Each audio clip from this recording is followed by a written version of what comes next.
Media के साथियों को तो लगता है बस सरकार बन गई तो मौज हो गई, बस अब कुछ नहीं, अब कोई बात नहीं होनी चाहिए। इलेक्शन कमीशन का बचाव केवल बीजेपी और मीडिया के कुछ साथी करते हैं, बाकी कोई नहीं करता है। मोदी जी एंड कंपनी की तो ये बात बाद में गले उतरेगी कि वो गठबंधन की सरकार चला रहे हैं। मुझे लगता है मीडिया का ही एक बहुत बड़ा वर्ग ये स्वीकार नहीं कर रहा है कि ये गठबंधन की सरकार है, लेकिन ये 14 और 19 जैसे नहीं चल सकती। अगर चलेगी वैसे चलाने की कोशिश होगी तो गिर जाएगी। अयोध्या वालों ने हरा दिया तो जय श्री राम छोड़ के जय जगन्नाथ पे चले गए। जिस दिन बिना पीएम और बिना सीएम की कुर्सी के मोदी जी चुनाव लड़ेंगे, आरएसएस के आदमी ने लिख के दिया है, बनारस में 3 लाख वोट से हारेंगे। इसमें लिखा है कि झूठे और अहंकारी व्यक्ति पे हमेशा शक करो। मैंने डैश डैश पूरा कर दिया, बी अवेयर ऑफ आरएसएस, अलगाववादी ताकत। आगे भी कुछ लिखा, बता दो क्या? Be aware. आलोक जी, अब तो सरकार बन गई, मंत्रियों ने शपथ ले ली, बहुमत का आंकड़ा उनके पास है, अभी भी आप उम्मीद लगाए बैठे हैं छीका टूटेगा और बिल्ली की किस्मत खुल जाएगी? आलोक जी, नहीं, हम कोई उम्मीद नहीं लगा के बैठे हैं, और देश की सरकार छीका नहीं होती है कि वो फूटेगा और किसी का भाग खिलेगा, और ना ही ये मोदी जी का 0.3 है, ये 3.0 है। ये एनडीए की सरकार है, और एनडीए की फुल फॉर्म है नीतीश नायडू डिपेंडेंट अलायंस। तो अभी मोदी जी का वो नहीं है, अब अहंकार का बुलडोजर जो पहले ट्रकों की परवाह नहीं करता था, अब उसको साइकिल की परवाह करनी पड़ेगी, हाईवे के ऊपर भी और पतली गलियों से भी निकलना पड़ेगा, और पतली गलियों में कई बार अहंकार का बुलडोजर फंस जाएगा। इसी वजह से हम नहीं कह रहे हैं, जो पिछले 2 दिन की घटनाएं हैं वो स्वयं अपने आप में बयान कर रही हैं। एनसीपी नाराज है, टीडीपी और जनसेना में वहां पर झगड़े चल रहे हैं, गोपी रिजाइन करने की बातें खबर आ रही हैं, शिवसेना जो शिंदे गुट है उसका आपने अभी बताया, स्पीकर कौन होगा अभी तक तय नहीं हुआ है। तो मुझे लगता है कि हमारी वजह से कुछ नहीं, हमने तो पहले दिन स्पष्ट कर दिया था खड़गे साहब के यहाँ जब इंडिया अलायंस की मीटिंग हुई कि हम सही समय पर अगर कहीं पर कोई चीज़ होगी तो उस पर हम रिएक्ट करेंगे, अदरवाइज जो सरकार बना रहे हैं वो सरकार बनाए। लेकिन दुर्भाग्य ये है कि अभी भी सरकार बनाने के ऊपर ज़्यादा ध्यान है, ये नहीं है कि कौन कौन से हमने वायदे किए थे उनको कैसे पूरा किया जाएगा। 24 लाख बच्चे नीट वाले सड़कों पर हैं, किसी एक मंत्री, किसी संतरी, किसी अधिकारी का कोई बयान नहीं आया बीजेपी की तरफ से कि भाई हम क्या करेंगे। अब दूसरा है, आपने एक बहुत रोचक बात कही कि अलायंस के पार्टनर्स ज़्यादा पैसा ले जाकर अपने राज्यों में दिखाएंगे। अगर ऐसा होगा कि मोदी साहब के यहाँ पर अलायंस के पार्टनर्स को ज़्यादा पैसा मिलेगा और तब अलायंस चलेगा, तो स्वाभाविक है कि फिर तमाम सवाल उठेंगे। तीसरी चीज़ यह है कि स्पीकर अगर बीजेपी का बनता है, आप हो सकता है जिस व्यक्ति का नाम ले रहे हो वो बन जाए, लेकिन उन कोई भी मोदी जी की सरकार में दोबारा स्पीकर अभी तक तो बना नहीं और नहीं बनेगा। मेरी जहाँ तक मेरा आकलन है, कोई ना कोई डमी आएगा, तीसरा व्यक्ति जो विपक्ष को बोलने नहीं देगा, और जब विपक्ष को बोलने नहीं देगा और विपक्ष मजबूती से अपनी बात रखेगा, तो जो ये नीतीश नायडू डिपेंडेंट अलायंस है इसमें फिर दिक्कत आएंगी। लेकिन ये सब चीजें देश के लिए घातक हैं। मैं हमारी शुभकामनाएं हैं। सरकार बनी है, चाहे जैसे तैसे बनी है वो, चाहे वो तमाम संवैधानिक संस्थाओं का बेड़ा गर्क करके बनी हो, चाहे वो मीडिया के एक बहुत बड़े वर्ग को अपनी मुट्ठी में करके बनी हो, लेकिन अब वो देश की सरकार है। अब हम चाहेंगे कि सरकार है तो जो वायदे उन्होंने सरकार ने किए हैं। ओके, अब मुझे बताइए, गठबंधन की सरकारें चलती नहीं है, ये बात क्या पुरानी नहीं हो गई है? अगर आप ज्यादा पीछे मत जाइए, आप वाजपेयी जी की सरकार ले लीजिए, 99 वाली, 99 से शुरू करिए, 99 से 2004, 2004 से 2009, 9 से 14, गठबंधन की सरकारें अपना कार्यकाल पिछली 3 सरकारों में पूरा करके आई हैं। ऐसे में आप ये क्यों मान रहे हैं कि मोदी जी नहीं चला पाएंगे गठबंधन की सरकार? नहीं, मैं नहीं मानता हूं कि कौन सरकार चला पाएगा कि नहीं चला पाएगा। वो कहावत है, होनहार बिरबान के होत चिकने पात। अभी से 4 दिन में जो घटनाक्रम है वो पूरा देश देख ही रहा है। मैंने तो नहीं कहा कि वो चला नहीं पाएंगे, लेकिन ये अटल बिहारी वाजपेयी जी नहीं है, ये तो मतलब अहंकार के शहंशाह हैं। लेकिन अच्छी बात यह है कि वो 4 ड्रेस नहीं बदल रहे हैं जब से वो सत्ता में आए दोबारा। जनता ने उनके अहंकार को तोड़ा है, ये समझना होगा। सुप्रीम कोर्ट में पिटीशंस फाइल हो गई हैं ईवीएम को लेके, जिसमें बनारस का भी उल्लेख है। वहां पर भी पता चल रहा है कि काउंटिंग कुछ थी, ईवीएम में कुछ निकला, और तमाम जगह ऐसी खबरें आ रही हैं। तो जिस तरह से सरकार बनी है वो पूरा देश देख रहा है, लेकिन हम लोकतंत्र का सम्मान करते हैं। अब तो ईवीएम छोड़ दीजिए आलोक जी, आज भी अब तो इंडिया गठबंधन इतना मजबूत हो गया, आपकी सीटें डबल हो गई, अब तो छोड़ दीजिए ईवीएम। देखिए, मुझे लगता है हमारी 4 गुना भी हो जाएं, और अगर कहीं पर 10 वोट का भी फर्क हो तो मुद्दा उठाया जाना चाहिए। लेकिन शायद इस लाइन को, जो मेरी लाइन है, इसको शायद मीडिया के साथी भूल गए। मीडिया के साथियों को तो लगता है बस सरकार बन गई तो मौज हो गई, बस अब कुछ नहीं, अब कोई बात नहीं होनी चाहिए। मानक जी, आप जैसे वरिष्ठ पत्रकारों के मुंह से शोभा नहीं देती है। कुछ गोदी मीडिया के पत्रकार हैं, उनको करने दीजिए ना, ये काम आप क्यों कर रहे हैं? मैं बता देता हूं, अगर कहीं पर भी ट्रांसपेरेंसी नहीं है, मैं बता देता हूं, मैं क्या कहता हूं। मैं ईवीएम की जहां तक कहीं पर ट्रांसपेरेंसी नहीं है, ईवीएम की जहां तक बात है आलोक जी, अरे भाई सुन तो लीजिए। अभी तक ईवीएम का जहां तक सवाल है, ईवीएम इस चुनाव में आलोक जी एक भी घटना ऐसी नहीं है, एक भी इंस्टेंस ऐसा नहीं है जहां पर ईवीएम में किसी गड़बड़ी की बात आई। चुनाव नतीजों से लेकर अब तक आपने कहा सुप्रीम कोर्ट में कोई पिटीशन चली गई, मुझे उसकी जानकारी ली, लेकिन पब्लिकली सार्वजनिक तौर पर कोई शिकायत कहीं से नहीं। 3 पिटीशन किसी विपक्षी दल ने कोई शिकायत नहीं। मानक जी 3 पिटीशन थी। मानक जी मैं शिकायत की बात नहीं कर रहा हूं, मैं ट्रांसपेरेंसी की बात कर रहा हूं। अगर ट्रांसपेरेंसी में कहीं पर भी कमी है तो वो होनी चाहिए, और एक जगह नहीं 85 जगह ऐसा है जहां ट्रांसपेरेंसी में कमी है। ठीक है, ओके। इलेक्शन कमीशन का बचाव केवल बीजेपी और मीडिया के कुछ साथी करते हैं, बाकी कोई नहीं करता है। मैं फिर कहूंगा कि नहीं, मैं बिल्कुल ठीक कह रहा हूं मानक जी, आपको इलेक्शन कमीशन का क्या बचाव करने की आवश्यकता नहीं है। मैं इलेक्शन कमीशन का बचाव नहीं कर रहा हूं, तो मैं हमारी चुनावी प्रक्रिया का बचाव कर रहा हूं, जो कि सुप्रीम कोर्ट से होके और पाक साफ होके निकली है। पाकिस्तान का ईवीएम ना एक सेकंड, मैं ईवीएम का बचाव फिर कहूंगा वो, क्योंकि ईवीएम पर जब तक कोई सबूत ना आ जाए कि हाँ बेईमानी हुई, वोटों में हेराफेरी हुई, मैच नहीं कर रही वीवीपैट और ईवीएम में जो वोट पड़ा है वो, या फिर कोई और टेक्निकल फॉल्ट या कहीं भी कोई मिसमैच, जब तक वो नहीं है तब तक आलोक जी सवाल उठाना अब जायज नहीं है। क्योंकि बीजेपी का बहुमत चला गया, इंडिया गठबंधन इतना मजबूत हो गया, अब तो कम से कम आपको मान लेना चाहिए ईवीएम ठीक काम करती है। और अगर कहीं ट्रांसपेरेंसी का मसला है, मैं आपके साथ खड़ा हूं। कैसे मान लो? अगर कोई भी मसला है मैं आपके साथ खड़ा हूं, बिल्कुल। हाँ, उसकी जांच होनी चाहिए, कभी कोई कहीं भी कोई दिक्कत है। मानक जी, हाँ मानक जी, हिंदुस्तान का मीडिया हिंदुस्तान की जनता के साथ खड़ा हो जाए, हम तो इसी में प्रसाद चढ़ा देंगे हनुमान जी का। लेकिन मुझे ये लगता है कि अगर कहीं पर भी ट्रांसपेरेंसी में कमी है तो उसके अंदर इलेक्शन कमीशन का फर्ज है। ठीक है, okay. Zafar Islam, alright, EVM आज मुद्दा नहीं है, छोड़िए आलोक जी, आगे चलते हैं। जफर इस्लाम सवाल खड़े। जफर भाई बताइए आप। देखिए, पिछले 10 साल से एनडीए की सरकार है, इससे बहुत सारे घटक दल रहे हैं, और जिस तरह से मंत्रिमंडल का गठन होना था उसी तरह से हुआ, कहीं भी कोई परेशानी की बात नहीं है।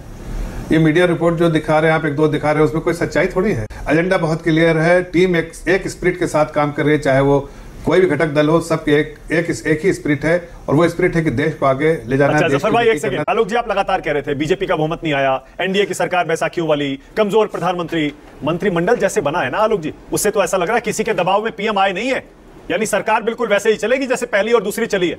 कमजोर पीएम नहीं होने वाले, देख लीजिए, किसी के दबाव में नहीं आए। देखिए, सबसे पहले तो कमजोर और मजबूत प्रधानमंत्री की परिभाषा समझनी पड़ेगी। प्रधानमंत्री को मजबूत नहीं होता जो ईडी सीबीआई के दम पर दूसरे दलों को डराता हो, वो कभी मजबूत प्रधानमंत्री नहीं होता। जो चाइना के सामने घुटने टेक देता हो, वो मजबूत प्रधानमंत्री नहीं होता है।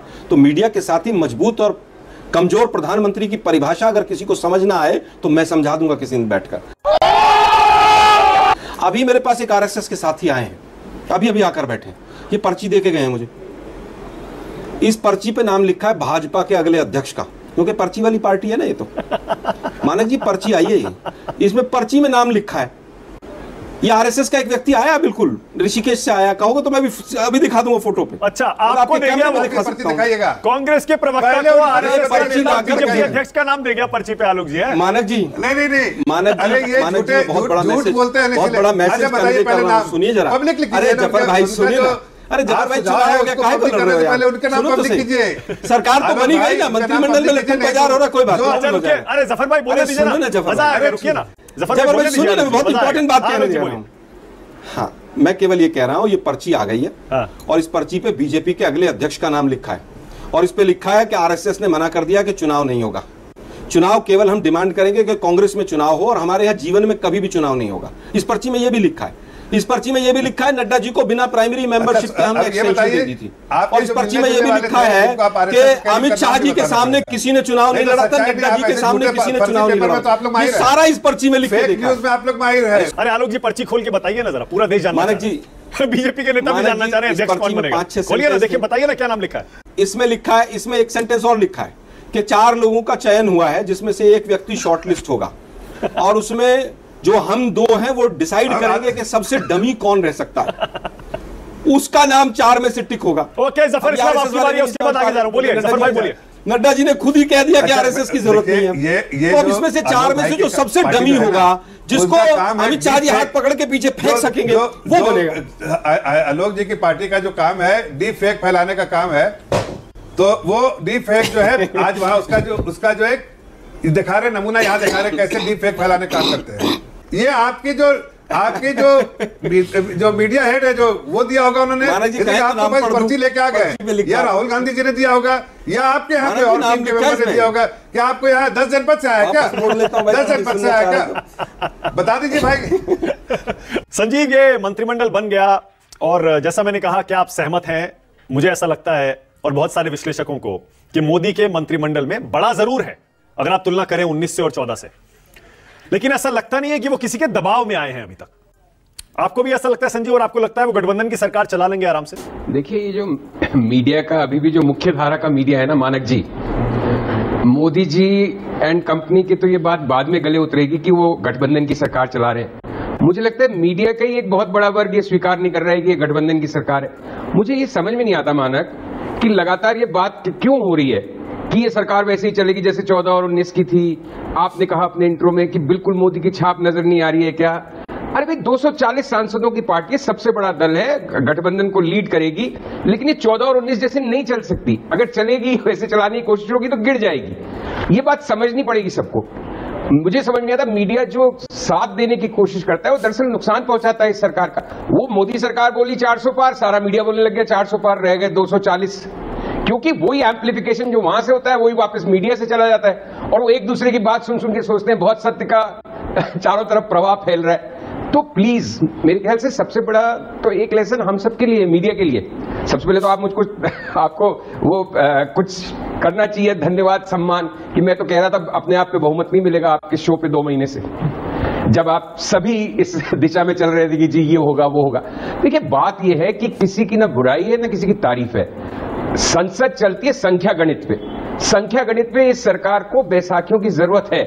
अब वो सुप्रिया श्रींद्र जैसे बैसाखियां बवाल मचाती हैं कि नहीं, या ये बैसाखियों को कितना सही ढंग से इस्तेमाल करते हैं, उनके साथ मिलजुल के चलेंगे, सारी समस्या ये मोदी जी को बहुत जबरदस्त अनुभव है। उन्होंने रिकॉर्ड बना लिया है, 3 बार चीफ मिनिस्टर बने थे, तीसरी बार प्राइम मिनिस्टर बन रहे, लेकिन उनको सहयोग लेके चलने का कोई उनका एक भी दिन का शायद अनुभव नहीं है, क्योंकि हमेशा प्रचंड बहुमत से बने। तो ये चुनौती है। अगर इस चुनौती के साथ वो सहज हो जाएंगे तो मजे से 5 साल सरकार चलेगी। अब ये होगा कि जी मोदी जी की छाप है मंत्रिमंडल में, सब बड़े मंत्रालय भी उनके पास रहेंगे, स्पीकर भी उनके पास रहेगा, तो कैसे चलेगी बताइए? अगर आप गठबंधन दल होते तो आप ये चलने देते क्या? कोई नहीं चलने देगा। तो मुद्दे की बात करी ना, अगर गठबंधन धर्म को हृदय से स्वीकार करके अंगीकार करेंगे प्रधानमंत्री, तो सरकार बहुत मजे से चलेगी। नहीं करेंगे और 14 और 19 की छाप रहेगी तो बहुत कठिनाई होगी। हाँ भाई, कैसी लगी आगे स्वाद?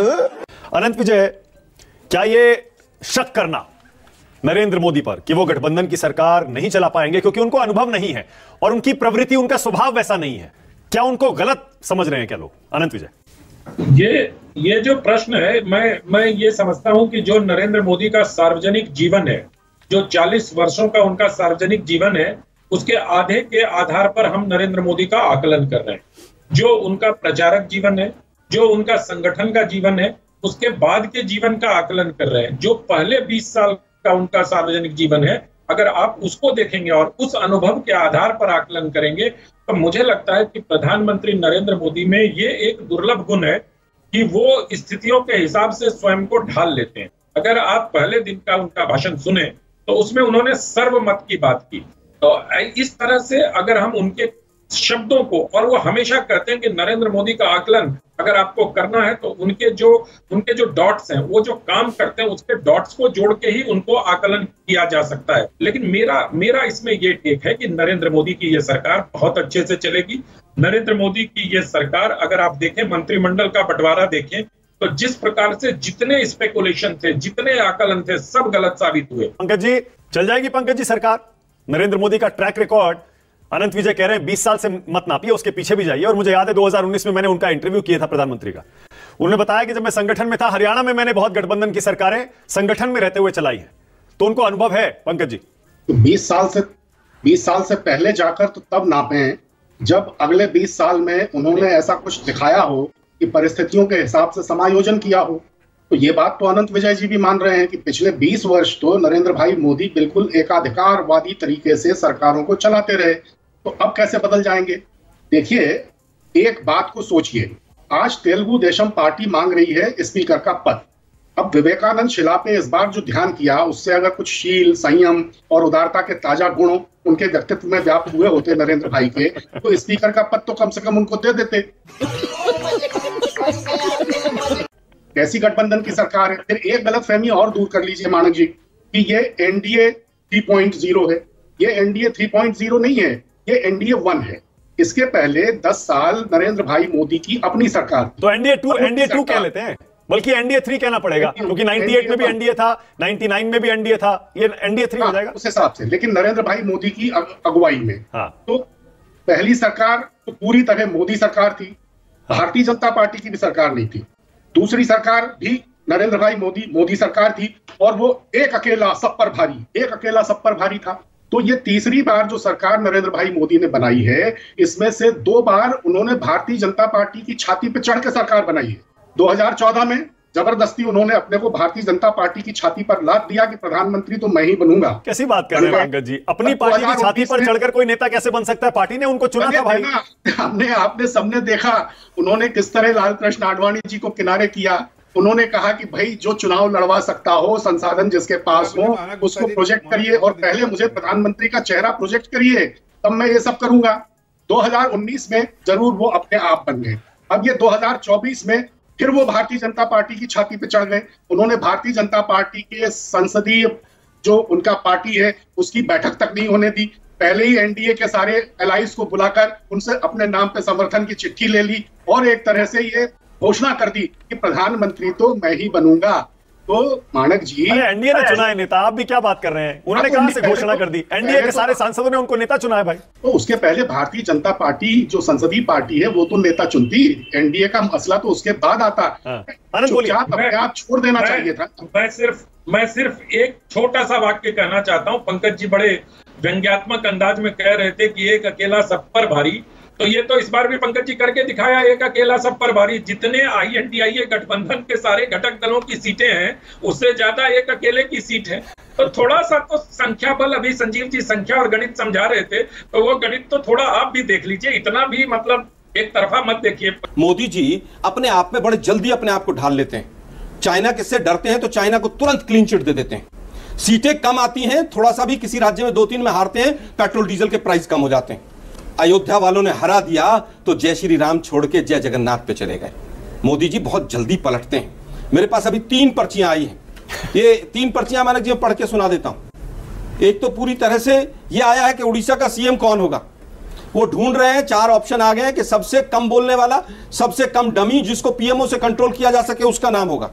दूसरी पर्ची आरएसएस के भाई ने दी है कि जो अभी अनंत जी कह रहे थे ना कि मोदी जी ये, मोदी जी वो।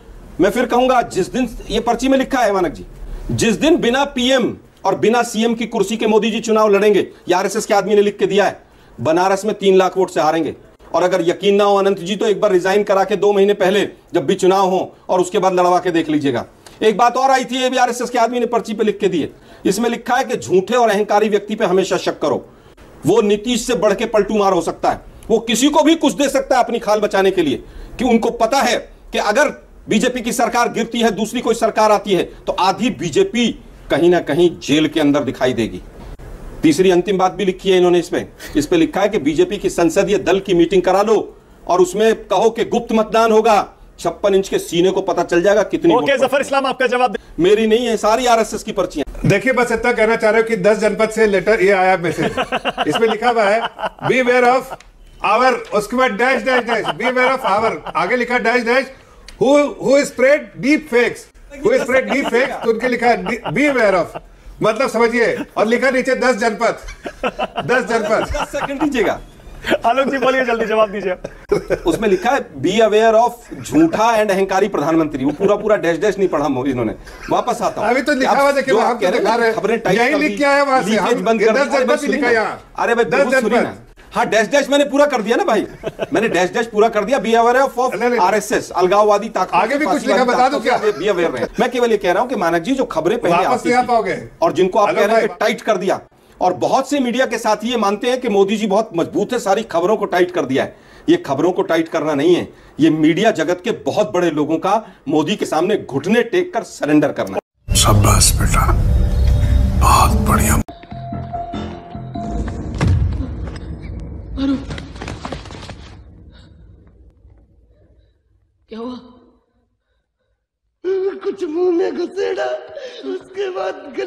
उधेड़ के नाक से बाहर निकाला, उसके बाद मेरी भक्ति गुल हो गई।